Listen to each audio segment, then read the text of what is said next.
Bago ang pagtatanong sa mga dating sundalo sa pagdinig ng Blue Ribbon Committee, mayat maya ang problema sa live coverage sa tila sinasabotahe para pigilan na mapanood ng taong bayan ang pagdinig. Ayon po kay Senadora Amy Marcos, mayat maya napuputol ang signal at nagkakaproblema sa audio. Hindi rin po pinapasok ang ilang mga resource person. Pakinggan nga natin. Na sinusubaybayan ang ating hearing ngayon at ang nirereklamo ay hindi lumalabas sa Senate website, pinagbawalan daw. At yung iba naman sa ibang plataforma ng media, pinapatay ang coverage, putol-putol at choppy.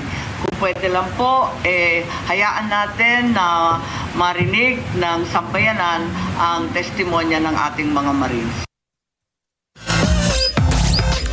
Na sumusubaybay sa pagdinig na ito, wala po silang ginawa para ituloy ang pagdinig. Sila lamang po ang may kaalaman ng dahilan kung bakit ayaw nilang ituloy. Ayaw nilang ituloy, gusto pa nilang pagtakpan ang mga taong utak at mastermind ng pinakakarumal-dumal na pagnanakaw ng salapi ng bayan sa kasaysayan ng Republika.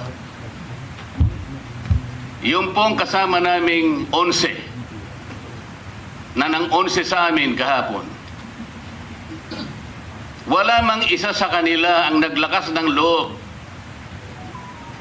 na magsabi, mga kasama, ituloy na natin ang pagdinig na ito. Naghihintay ang sambayan ng Pilipino. Hindi ba tayo nahihiya? Pera po nila ito. Ipaliwanag natin sinong kumuha, saan napunta, ano nang mangyayari ngayon. Meron po bang nagsalita sa kanila, isa man sa kanila? Lalo na po yung madadaldal sa kanila.